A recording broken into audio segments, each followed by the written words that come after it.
not my disorder, and yet I feel its omnipresence, lurking in the shadows that are my fears, always there to remind me that happiness and joy could actually be rising mania, that exhaustion and sadness could actually be deep depression, and that anxiety and rising fear are signs of central nervous system overwhelm. And all of these heightened states of emotion have been gateways to full-blown psychosis for me in the past. Because of this, even regular emotions have become laced with a dose of fear for me the second they become heightened in any way. Adrenaline has become the enemy, as it has become synonymous with the same feelings I experience when I go through psychosis. And fear takes over me every time I think I'm getting too animated, because rapid speech is a known symptom that goes hand in hand with my manic and psychotic tendencies.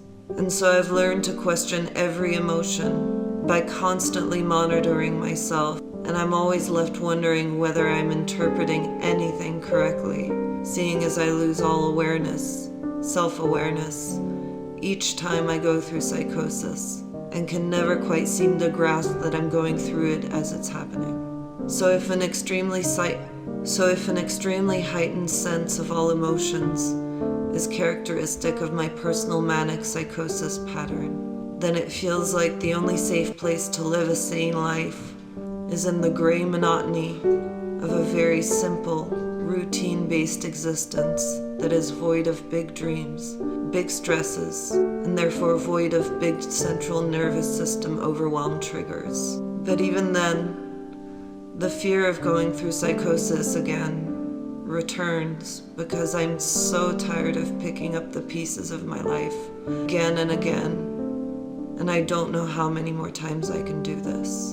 And that fear lurks in the background always, except during psychosis. Psychosis is the only time that fear becomes absent, completely absent. Psychosis also causes me to lose all my inhibitions. It feels like complete freedom, and yet to the outside world I appear completely erratic and nonsensical. My perception of reality has been torn to shreds time and time again, and I have built it back up, brick by brick, every time, trying to find peace within the idea that I don't even know what reality is, even when I'm stable on my meds. Because even when I'm on my medication and stable, I can't help but wonder whether there are parts of my experience of psychosis that are real in the grand scheme of things. And my social media algorithms definitely have a way of finding content that confirms my ponderings around these topics. Those algorithms, combined with my penchant for sci-fi movies, have definitely affected my understanding of reality. Add to that I also have a mind that questions absolutely everything and always leaves room for the possibility that I might be wrong about absolutely everything, always. And I am often left with a lot more questions than I have answers, and a lot more doubts than I have certainties. How am I supposed to distinguish fact from fiction when there are so many people in this world asking the same questions I am, and coming up with theories that are similar to those I imagined while delusional?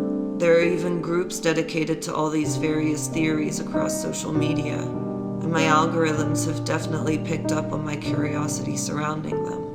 I'm even guessing that everyone listening to this has heard of most of these. One of these theories is that there is a possibility that this thing we call reality is actually more like a video game simulation. Another theory advances that we are the universe experiencing itself in human form. And then there are the multitude of religions around the world, all claiming that they've figured all this out, and all providing us with these unbelievable explanations and rules of how existence came to be and how to live. And they all claim that their interpretation is the correct one. But which one to believe, if any? And so I listen and wonder about it all, leaving space for all of these possibilities to coexist in my mind, seldom coming to any conclusions, remaining void of certainty yet full of curiosity. The danger for me comes when psychosis takes over, and I am filled with complete certainty that I understand the universe and how it works, leaving no room for doubt. Reality then becomes a mixture of all these theories all woven together to form the most beautiful patchwork quilt, in which I take the interpretations that feel the most relevant to me and treat them as factually, objectively, undoubtedly real and true. And my delusions don't stop there. Take, for example, the various actual, real definitions of the concept of time. Because while time feels linear to us, many theories advance that time is not in fact linear. One theory advances that time might be cyclical, and that events repeat in pattern. Einstein himself theorized that time is relative and can be perceived differently depending on the observer's frame of reference. Others have pondered the possibility that linear time is an illusion, and that past, present, and future all exist simultaneously. With all of these theories being accepted as genuine possibilities, imagine blending them with the sci-fi world and shows like Marvel's Loki that explore the concepts of intertwined timelines that merge and end and coexist simultaneously, and our potential to navigate different timelines and potentially time hop as we wish.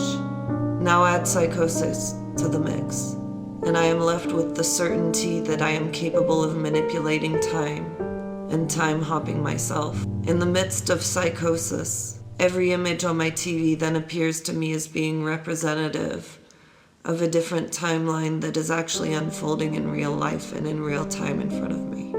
And suddenly I start believing that those aren't actors after all, and that the characters from all my favorite shows are actually just recordings of an alternate reality that really exists. Sometimes it even feels like I am interacting with them in real time. And this even happens with shows and movies I've seen a million times.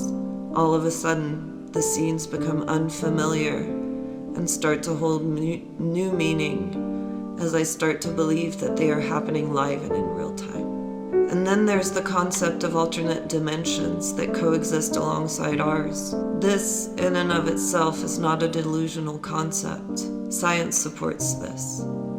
Namely, quantum physicists around the world believe that alternate dimensions exist, making all these movies that include many different dimensions of very high interest to me, as I often believed I could dimension hop while going through psychosis. And even when I'm not going through psychosis, the conspiracy theorist in me leaves room for the possibility that we are constantly shifting timelines at this point, thanks to the experiments made by physicists at the CERN Super Collider. And then there's the holy grail of reality-questioning movies, The Matrix.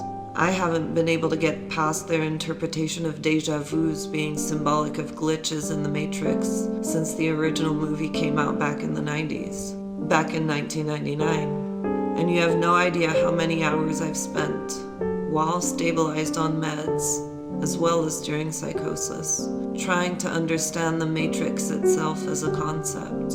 And then there's all this technology in which reality can be altered.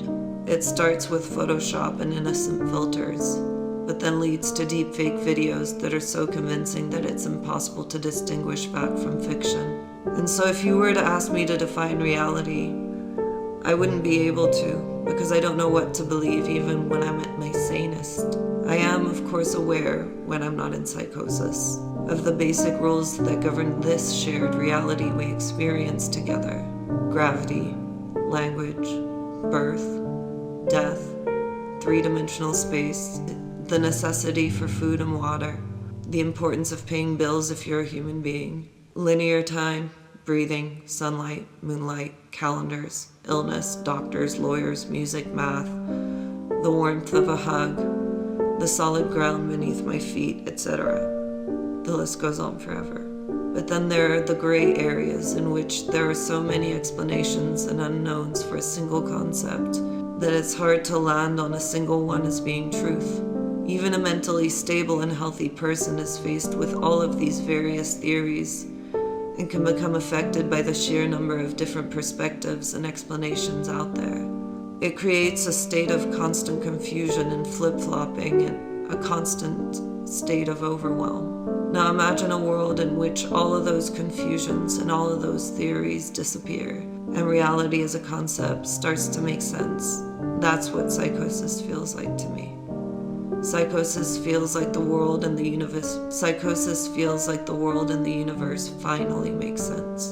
And while psychosis feels different for each and every individual, for me, psychosis feels fantastic while it's happening.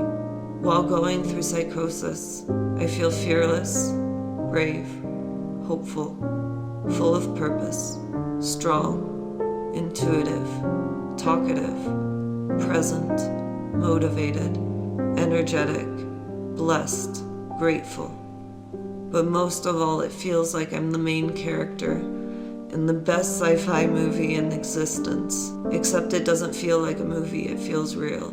And the whole time I'm in a state of awe, thinking that I really do have a central role in saving humanity. Sometimes my delusions even lead me to believe that my purpose is to help save the entire universe, and everything and everyone in it, past, present, and future, in heaven and in hell, and across all dimensions. In the midst of these delusions, this sense of purpose feels so real. Even the difficult moments and emotions and feelings have a way of feeling manageable during psychosis.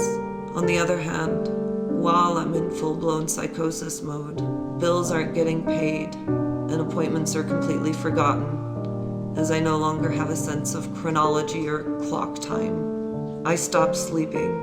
I start a million arts and crafts projects that are supposed to raise the energetic vibration of the entire universe. But in reality, I'm actually just trashing my apartment and creating a huge mess. I've always loved taking baths, but for some reason, while I'm in the throes of psychosis, I take about 6 baths a day with the intention of cleansing my energy field. I go through my entire wardrobe and wear all my different favorite outfits in a single day. And as soon as I take my clothes off, they stay on the floor, ultimately culminating in huge piles of laundry everywhere. But do I tidy anything, or even begin to put a load of laundry in the wash? No, that never crosses my mind. Inevitably, I end up in the psychiatric care unit each time psychosis takes over, usually for at least 3 or 4 weeks at a time. That's when the slow return to reality starts, and that return to reality feels like a slap in the face, and the tallest unclimbable mountain all wrapped into one. Not only do I have to be told about my erratic behaviors because I don't remember them, or only remember brief snapshots. You see, my memory is spotty at best even when I'm stable. I've actually even lost track of how many psychoses I've been through at this point. But my best guess is that I've gone through 7 full-blown psychoses that all required inpatient stabilization at a psychiatric facility each time. And if you think my memory is shoddy when I'm stable, it's even worse during psychosis. I remember flashes here and there, a few impressions, feelings, and events. But after talking to friends, I realized that there is so much that I have blocked out. One of those examples happened when I apparently went on a nice stroll around the village with a friend of mine. However, I have no recollection of that at all. I remember seeing my friend in the recording studio and singing with him, but it's just a snippet, like a photograph with very little context. And I certainly don't remember going outside for a walk. Even now, as I try to recall any small detail, I am unable to. And even when my friend tells me about what I said and did during that walk, nothing feels remotely familiar. That memory has been 100% wiped from my consciousness. Another consequence of psychosis is that when I get home from the psychiatric ward, I am faced with having to get my apartment back into shape, which feels insurmountable since even regular upkeep during stabilized times is something I often don't have the energy to do as well as I'd like. And then there's all the administrative work that needs to be tended to post-psychosis. It's already one of my weak areas, even when I'm stable. So to go home to a month's worth of mail and emails feels very disheartening. And then there's the side effects of my medication. Irresistible food cravings that lead to weight gain. Shaking that usually tends to affect my hands but can affect my entire body as soon as I feel any form of adrenaline. Even playing Mario Kart with friends will have me shaking like a leaf from head to toe. Brain fog is another fun side effect that has many repercussions on many aspects of my life. It even affects my ability to express myself and think on the spot. My speech is often slow, hesitant, and full of ums because I struggle to hang on to a single streamlined thought process. I can be in the middle of a sentence and all of a sudden my brain goes on a few tangents and then poof, it goes blank when I try to get back to the original purpose of my sentence. This causes my anxiety to take over, making the whole situation worse and affecting my ability to express my thoughts clearly even further. And that's usually when I just sit back in silence and listen to the other person while inwardly feeling very embarrassed. The brain fog won't even allow me to listen to others properly, and I usually tune in and out of presence and focus and piece together the story from the context of what my brain actually did catch on to. And then there's guilt from feeling like a shitty listener and friend. But when I try to listen better, it actually makes the situation worse because all I can focus on is the narrator in my head going, focus, focus, focus. Shit, I missed the beginning of the story. What's going on in this conversation? Come on, focus and listen. You can catch up, etc. But I'll be honest, there is no side effect worse than the post-psychosis med-induced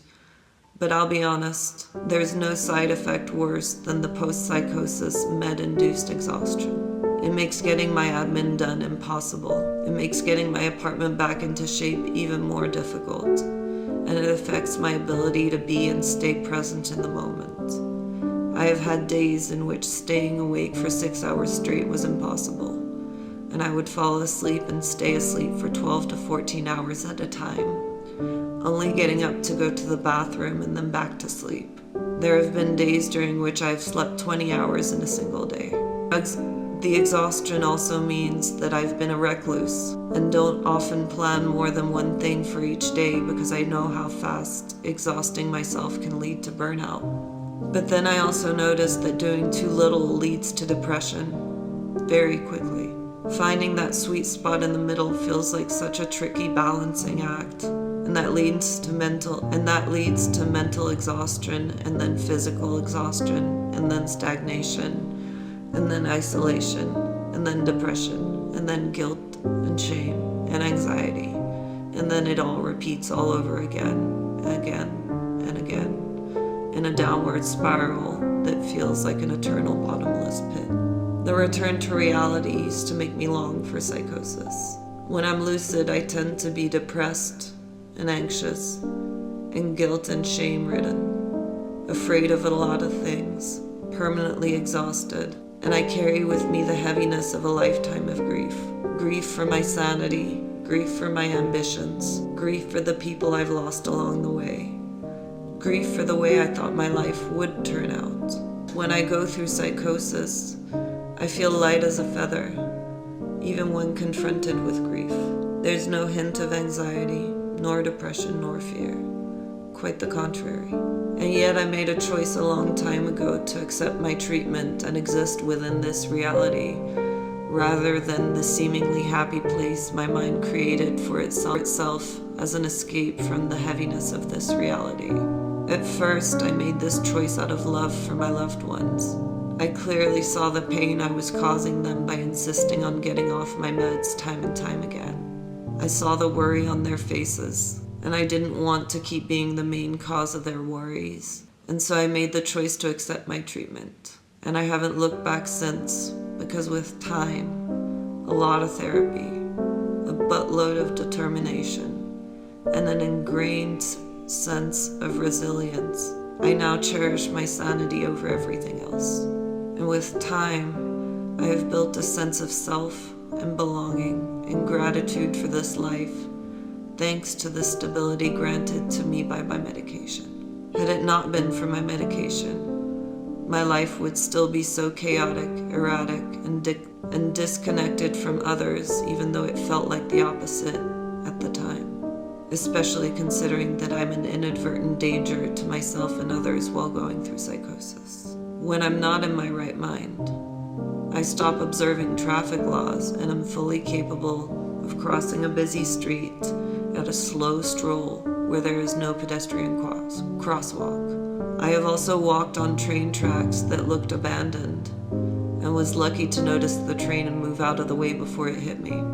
There was also a delusion that led me to believe I could fly. Thankfully, I only tried to run as fast as possible and take off from the ground, rather than jumping into the void from a cliff or window. I don't ever want to be the reason that someone else's life is put at risk. I also don't want to put my own life at risk. And so I feel that it is my responsibility to stay on my medication for as long as necessary, perhaps even my entire life. But that's only step one, because while my medication is effective at keeping me safe from full-blown psychosis, it doesn't take away depression, anxiety, exhaustion, procrastination, brain fog, sluggishness, or difficult emotional regulation. That part is me. That part is up to me to work on. And I do. Healing and working on my personal development have become like my life's purpose. By working with my therapist, working with my life coach, learning to ask for help from my support system of family and friends when I need to, and practicing self-care, I have managed to connect to a real sense of self, a true sense of identity.